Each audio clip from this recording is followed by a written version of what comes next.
Notre invité ce matin, c'est vous, Franck Delvaux, bonjour. Bonjour. Vous êtes le président de l'UMI Paris-Île-de-France, c'est le syndicat des patrons de l'hôtellerie-restauration. Et comme le 19 janvier dernier, vous vous apprêtez à vivre une journée compliquée, voire une journée morte pour certains restaurants aujourd'hui. Est-ce que vous arrivez à chiffrer l'impact? Ça coûte cher, non, à un restaurateur, une journée comme ça, où les clients, pour la plupart, ne seront pas au rendez-vous?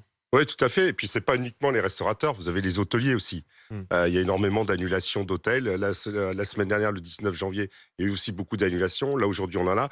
Et les restaurateurs aussi, avec le télétravail, effectivement, les gens vont pas se déplacer. Il y a même un ministre qui a appelé, je crois que c'est Clément Beaune, qui Ouais. appelle les Français à rester chez eux.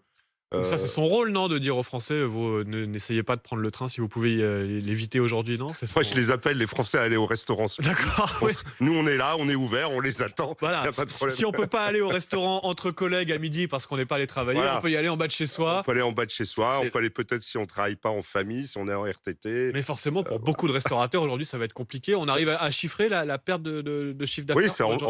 environ 40%, plus ou moins accentué dans les quartiers d'affaires. Vous prenez un quartier comme la Défense, où il y a beaucoup de bureaux. Mm. Aujourd'hui, il n'y aura pas grand monde dans les restaurants. Un cas très concret, moi ce matin, j'avais une réunion avec une quinzaine de personnes qui venaient de province. Ça a été transformé en visio, Mm. c'est-à-dire que c'est 15 personnes qui vont pas dormir à l'hôtel hier, qui vont pas dîner, qui vont pas déjeuner. Donc vous voyez, c'est un effet boule de neige. Aussi sur le tourisme. Ah, parce que oui, il y a aussi forcément comment dire, ces images de manifs en France. Là, il y a eu le 19, il y aura aujourd'hui. On imagine que quand vous dites sur le tourisme, c'est des étrangers qui vont peut-être moins venir. Oui, c'est-à-dire Paris vient d'être sacrée championne du monde du tourisme. C'est quand même beau. Mm. Bah, je veux dire, quand on voit 10 ans, aujourd'hui, la Tour Eiffel est fermée. Si vous êtes un touriste, vous pouvez pas aller à la Tour Eiffel. Oui. Le musée d'Orsay, on ne sait pas s'il va être ouvert. Le château de Versailles, peut-être. Vous voyez, ça donne pas envie de venir visiter Paris dans ces moments-là. Et puis il y a aussi c'est des cas plus particuliers, mais un peu partout dans les centres-villes en France aujourd'hui, il y a des restaurateurs qui ne pourront même pas ouvrir, hein, tous ceux qui sont sur le parcours des manifs, etc. Je pense à Paris aussi. C'est rideau fermé pour certains aujourd'hui. Ah bah oui, quand on voit le parcours qui va partir place d'Italie Mm. pour finir dans le 7e, Ça, ça c'est à part à Paris, ouais. 14 heures de place d'Italie. Les manifestants seront arrivés bien avant. Vous avez, même s'il y a beaucoup de police, bah, il y a toujours les casseurs. On a Mm. vu les images du 19. Donc certains préfèrent même fermer plutôt que se faire casser la devanture. Bien sûr. Et alors, ok, bon, vous nous dites on subit ces grèves, mais au fond, vous n'y pouvez rien, non? Enfin, vous êtes un peu impuissant parce que bon, vous pouvez quoi dire aux manifestants, moins de journées, moins de cortèges. Qu'est-ce que vous lancez un appel aujourd'hui aux syndicats? Parce que au fond, cette réforme des retraites, comment dire, vos salariés aussi, non? J'imagine pour certains sont en grève. Il y a peut-être des restaurateurs qui sont solidaires.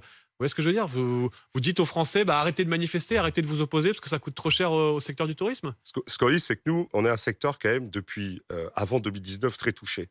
On a eu les gilets jaunes, on a eu les grèves SNCF, on a eu le Covid, on a eu la guerre en Ukraine, on a l'inflation, on a l'énergie. Alors, au bout d'un moment, vous voyez, ça fait beaucoup pour un secteur. Alors on nous dit oui, vous êtes aidés, etc. Oui, ce que j'allais vous dire, vous avez été particulièrement soutenu et aidé, non, pendant la crise sanitaire? Ben, heureusement, parce que si vous regardez les faillites d'entreprises, en 2022 par rapport à 2021, c'est la restauration qui est en tête, plus 30% de faillites, avec des prévisions extrêmement mauvaises pour l'année 2023. On est en pleine crise énergétique qui est toujours pas réglée. J'ai des collègues qui ont des factures payées 1 000 euros, maintenant ils payent 15 000, 10 000 euros. Donc vous voyez, à un moment, nous, on aimerait bien pouvoir travailler, quoi, tranquille. Oui, parce qu'en fait, oui, ces grèves, elles viennent s'ajouter, vous le dites, à un contexte difficile. Mais est-ce que vous avez des remontées? Non, mais ça m'intéresse, pas parmi vos adhérents, des restaurateurs, comment dire, qui sont quand même sensibles à cette question de la réforme des retraites. Est-ce que dans vos métiers, dans la restauration, dans l'hôtellerie, on se voit travailler 2 ans de plus?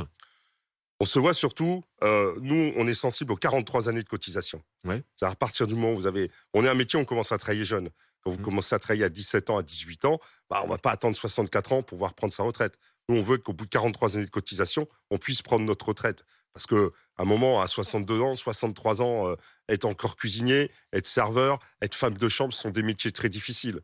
Mais Donc, vous avez... il faut prendre en compte cette pénibilité et ces carrières longues. Mais donc on l'entend, Franck Delvaux, vous avez une position ambivalente. Vous êtes, comment dire, sensible en tout cas sur cette question des retraites. Et en même temps, vous êtes, j'allais pas dire contre les grèves, mais vous voyez l'impact des grèves. Qu'est-ce que vous dites aux syndicats, aux manifestants? Vous leur dites, bon, faites une journée, mais pas plus, quoi. Vous lancez pas dans un conflit qui dure?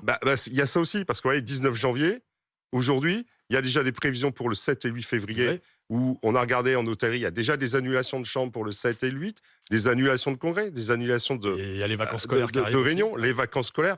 Ouais, donc ça peut être peut-être dire, on fait une journée, on marque le coup, et puis après, Mais les syndicats, on arrête. il n'y a que ça qui marche, mettre la pression, véritablement. Ouais, on sent que vous Je êtes, sais pas, vous êtes entre les deux, quoi. Vous voulez pas leur, sur le fond, vous voulez pas leur dire qu'ils ont tort, mais sur la forme, vous leur dites Ça, je sais. les journées à répétition, c'est trop pour vous. Voilà, il faut peut-être réfléchir à d'autres possibilités, délocaliser ça dans un Lesquelles fin fond de quelque part. Ah voyez. et vous pensez que ça toucherait l'exécutif? Oui, Ouais. vous voulez des grèves, mais moins dures, Ouais. quoi, si je comprends bien.